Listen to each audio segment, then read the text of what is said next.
बिस्मिल्लाहिर्रहमानिर्रहीम। अस्सलाम वालेकुम नाज़रीन। आज अरशाद भट्टी ने तमाम स्टूडेंट्स के सामने कहा कि आप बिलावल से ज़्यादा पढ़े लिखे हो, मरियम से ज़्यादा पढ़े लिखे हो, तो आप इस मुल्क के वज़ीर आज़म वज़ीर आला क्यों नहीं बन सकते? क्योंकि आप नवाज शरीफ के बेटे नहीं और जरदारी के बेटे नहीं, क्योंकि इन्हीं की बार बार औलादें जो हैं वो वज़ीर आज़म और वज़ीर आला बनेंगी, क्योंकि ये मैंडेट को चोरी करते हैं, दूसरों को धमकाते हैं और जिस तरह से ये काम करते हैं पूरी दुनिया देख रही है। तो गाइस, आज की वीडियो काफ़ी ज़्यादा अहम है। वीडियो देखने के बाद इस पर डिटेल से बात करें। और उस आइन में बुनियादी क्या है हकूक कि आपको मुफ्त तालीम देंगे। आपको मिल रही है मुफ्त तालीम?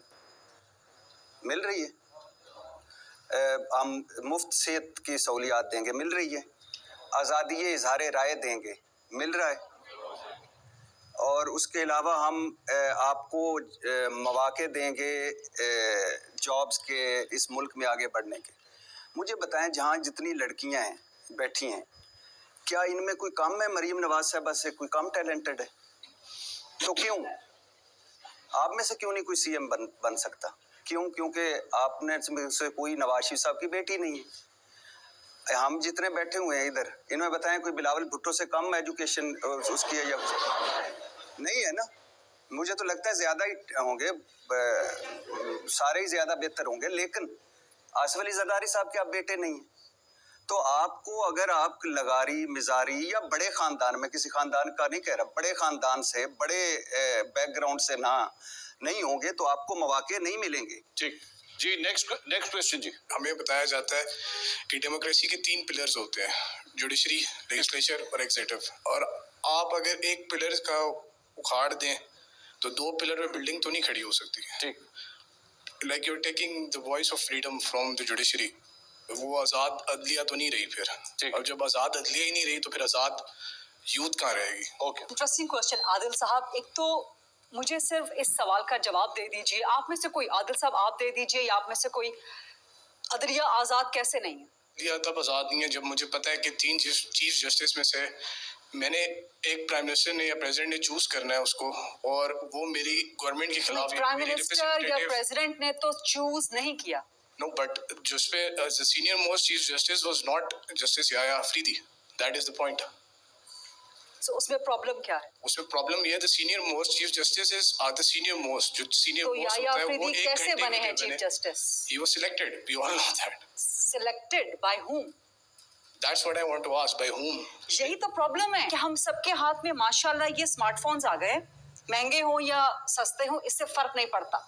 इस स्मार्टफोन पे जो बयानिया हमें नजर आएगा हम उसको अडॉप्ट कर लेंगे, क्योंकि हमारा attention span is even lesser than 30 seconds, maximum 1 minute. कोई पोस्टर देख लेंगे, कोई मीम देख लेंगे, कोई स्टेटमेंट 1 लाइनर 2 लाइनर देख लेंगे, हम उसको यकीन कर लेंगे। I am not blaming anyone, this is human psyche, ये इंसान की साइकी है।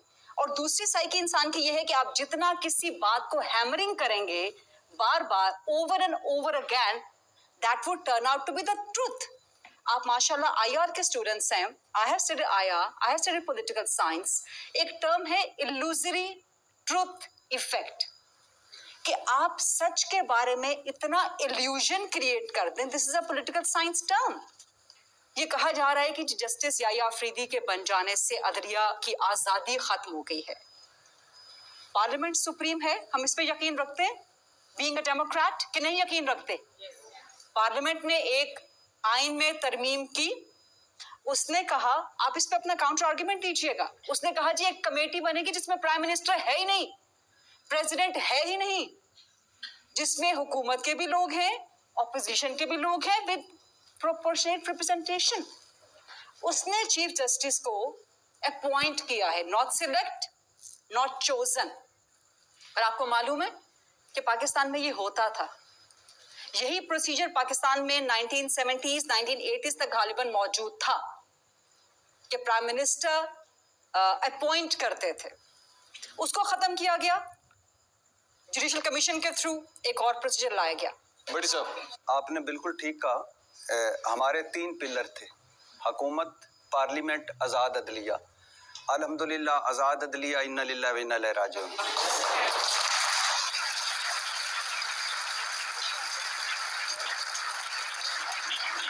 और ये पार्लियामेंट सुप्रीम है। कौन सी भाई पार्लियामेंट? जो मैंडेट लेके आती है, वो पार्लियामेंट।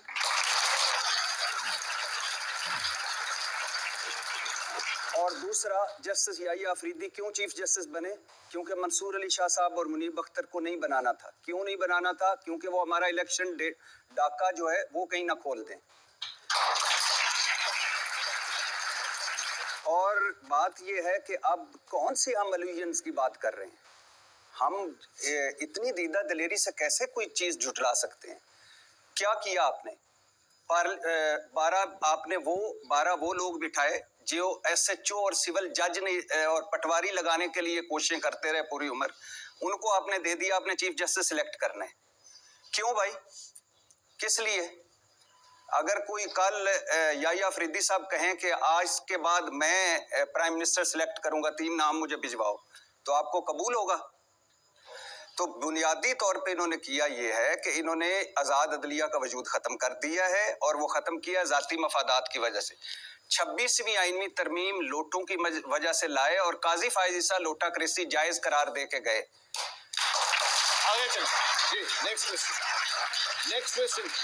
90% पासिंग रेट होती है PMDC में मेडिकल स्टूडेंट्स की, और जो मेडिकल सर्वे हुआ था एक के ना 70% जो स्टूडेंट्स हैं वो जो है कहते हैं कि हमें। अच्छा, मैं और कोई क्वेश्चन भी लेना चाहूँगा सर जी। Next on that side please. मेरा ये क्वेश्चन है कि अगर हम लोग रीसेंट ग्रेजुएट को देखते हैं तो वो एम्बिशियस होता है कि उसने एक इंडस्ट्री लगानी है, लेकिन उसके फाइनेंशियल रिसोर्स इतने ज़्यादा नहीं होते, तो वो इंडस्ट्रियलाइजेशन की बजाय वो जॉब ढूंढता है, फिर वो 5-10 साल के बाद थोड़ा बहुत कमाता है। इसके बरक्स अगर हम लोग देखें, जो हमारे इन्वेस्टर्स हैं वो रियल एस्टेट की तरफ ज़्यादा उनका रुझान होता है। वो लोग ज़मीन खरीदते हैं और आगे दूसरा जो इन्वेस्टर होता है वो उसको परचेज करके आगे सेल कर देता है। तो इस तरह से अगर हम लोग देखें कि ज़मीन की तो एक्चुअल कोई वैल्यू नहीं है, ना वो हम एक्सपोर्ट कर रहे हैं, ना हम लोग उसको एक जगह से दूसरी जगह लेके जा सकते हैं, तो हमारे मुल्क में रियल एस्टेट की बजाय इंडस्ट्रियलाइजेशन का रुझान क्यों नहीं है? गरीदा फारूकी साहब, मलिक रियाज पैदा कर रहे हैं हम लोग, लेकिन इंडस्ट्रियलिस्ट नहीं पैदा कर रहे। ये जो भी एक हमने देखा ना कि यहाँ पे क्लैपिंग हुई, किन चीज़ों पे हुई? एक पॉपुलिस्ट बयानिए पे। तो मेरी आपसे गुजारिश होगी कि अगर आप लोगों ने चीज़ों को बेहतर तरीके से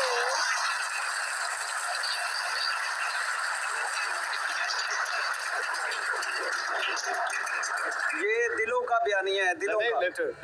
बात कंप्लीट करेंगे। पॉपुलिज्म, बाय द वे, माशाल्लाह आप लोग सब पढ़े लिखे हैं, मजीद पढ़ लिख लें। Populism is nothing to be proud of, it's something to be ashamed of, right? So it's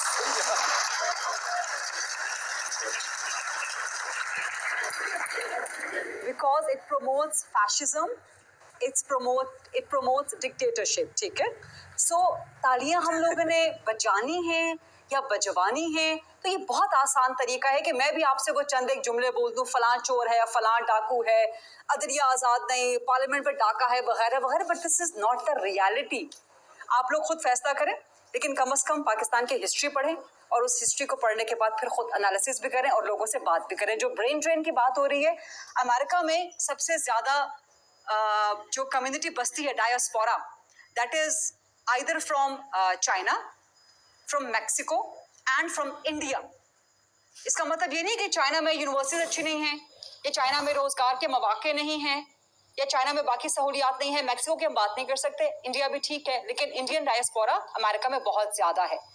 brain drain का पाकिस्तान का प्रॉब्लम ये है, पढ़ने के लिए पाकिस्तान से बाहर जाना इज नॉट अ प्रॉब्लम, जरूर जाइए, जिसके पास अपॉर्चुनिटी है लाजमन चाहिए, लेकिन पढ़ने के बाद पाकिस्तान वापस आके कि आपको रोजगार मिल सकता है, ये प्रॉब्लम है एक्चुअली। सो इस प्रॉब्लम को किसने एड्रेस करना है? हुकूमतों ने, सब नाकाम हुई है, वो सब आपके पास हिस्ट्री अगर आप... लेकिन गरीदा, ये जो थोड़ी देर पहले भट्टी साहब भी जिस तरफ इशारा कर रहे थे, और मेरे ख्याल में एक बच्चे ने भी ये बात की थी कि यहाँ पे जब सिस्टम इस किस्म का है कि सियासी जमातों में आपको पता है, आपको ऑलरेडी पता है कि एक पर्टिकुलर फैमिली या 2 फैमिलीज हैं, इन्हीं के बच्चों ने टॉप तक पहुंचना है, ना आप पहुंच सकती हैं, ना भट्टी साहब पहुंच सकते हैं, ना ये बच्चे पहुंच सकते हैं, तो वो अपने आप को इस सिस्टम में क्यों वापस लेकर आएंगे? वो कहेंगे हम किसी ऐसे सिस्टम में जाएं जहां पे हमारे टैलेंट की कम से कम कदर तो होगी, या हमारे पास सिफारिश होनी चाहिए, या कोई पर्ची होनी चाहिए, या फिर पैसा होना चाहिए जिसके बलबूते के पॉलिटिक्स में आना चाहिए। मैं तो समझती हूँ अनफॉर्चुनेटली पाकिस्तान में यूनिवर्सिटीज में, एजुकेशन इंस्टीट्यूशंस में पाबंदी लगा दी गई, स्टूडेंट पॉलिटिक्स पे पाबंदी है,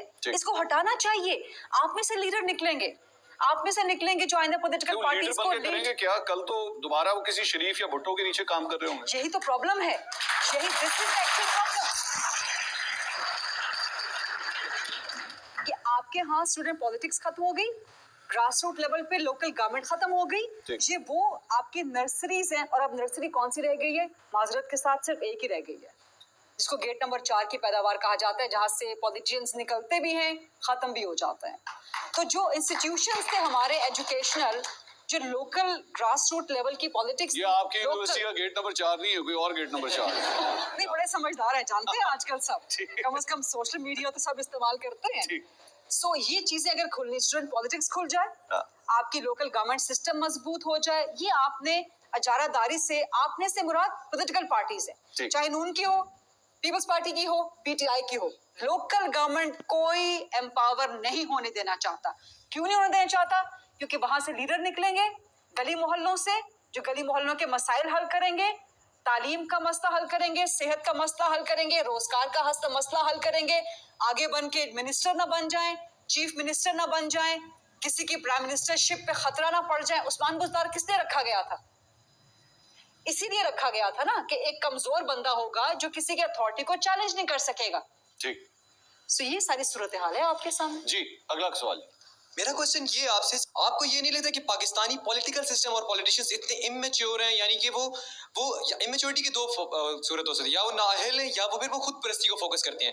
तो अगर हमारा पॉलिटिशियन सिस्टम, पॉलिटिकल सिस्टम इतना इमेच्योर है, तो मैं समीउल्लाह, मैं ये क्यों नहीं चाहूंगा कि मैं अपनी खुद परस्ती पे फोकस करूं और मैं पाकिस्तान से बाहर जाऊं जहां पर मुझे अच्छी डिलीवरेंस मिल रही है, जहां पर मुझे अच्छी फैसिलिटीज मिल रही हैं। मैं समीउल्लाह अपनी खुद परस्ती और को फोकस करके बाहर क्यों ना जाऊं जहां पर मुझे अच्छी फैसिलिटीज? क्योंकि आप पाकिस्तान से मोहब्बत करते हैं।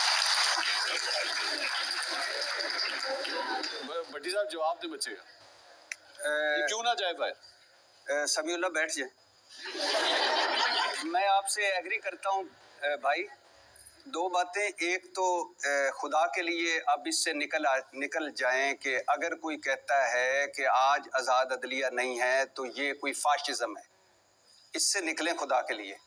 अपने आप को वो क्या जस्टिस मंसूर अली शाह ने खत लिखा था जस्टिस काजी फायज ईसा को, एक बड़ी कुर्सी पर एक छोटा आदमी जो बैठा रहा, उसको खत लिखा कि आपने जब ये सारा कुछ हो रहा था आप शुतुरमुर्ग की तरह रेत में सर दबा कर बैठे रहे।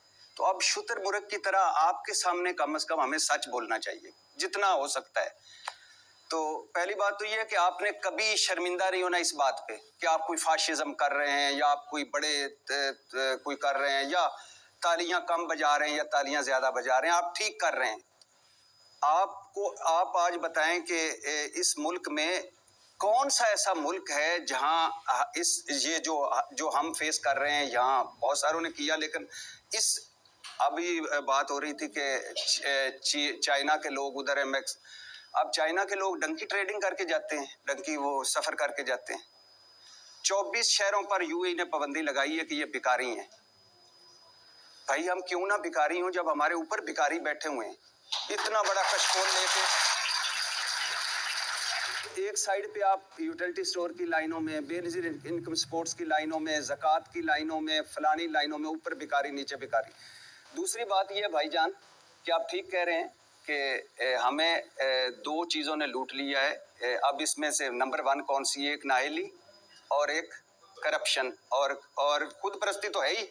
अभी मुराद अली शाह साहब अगले दिन फरमा रहे थे कि आपको मुबारक हो, मीर जुल्फ़िकार अली पैदा हो गया है। आप अंदाज़ा करें, कोई चाचा बन गया, कोई मामा बन गया, कोई ताया बन गया, कोई फुप्पी बन गया। मैं सोच रहा था किसी दिन मिलूं कि मैं क्या बन गया। जी नेक्स्ट जी। तो गाइस आपने देखा कि शाद भट्टी ने आज तमाम स्टूडेंट्स के दिल खुश कर दिए और गरीदा फ़रूकी को मुंह तोड़ जवाब दिया जब ये कहा कि मरीम नवाज़ और बिलावल भुट्टो से आप तमाम स्टूडेंट्स बेहतर और पढ़े लिखे हो, तो आप क्यों नहीं इस मुल्क के वज़ीर आज़म और वज़ीर आला बन सकते? क्योंकि आप जरदारी और नवाज शरीफ की औलाद नहीं हो। वो लोग डील करते हैं और डील करके इस मुल्क का सौदा करते हैं और फिर उन्हीं की औलादें जो हैं वो आगे ओहदे पाती हैं। और इससे बेहतर है कि हमारी यूथ जो आगे पढ़ी लिखी है वो बाहर चली जाए, क्योंकि पाकिस्तान में बार बार इन्हीं की औलादें जो हैं वो वज़ीर आला और वज़ीर आज़म बनेगी, बाकियों को चांस नहीं मिलेंगे। तो गरीदा फ़रूकी को आज मुंह तोड़ जवाब देते हुए तमाम स्टूडेंट्स बहुत ज़्यादा खुश हुए। तो गाइस आप क्या सोचते हैं? कमेंट बॉक्स में अपनी राय का इज़हार ज़रूर किया करें। वीडियो को लाइक और शेयर कर दें। मिलते हैं अगली वीडियो में, तब तक के लिए अल्लाह हाफ़िज़।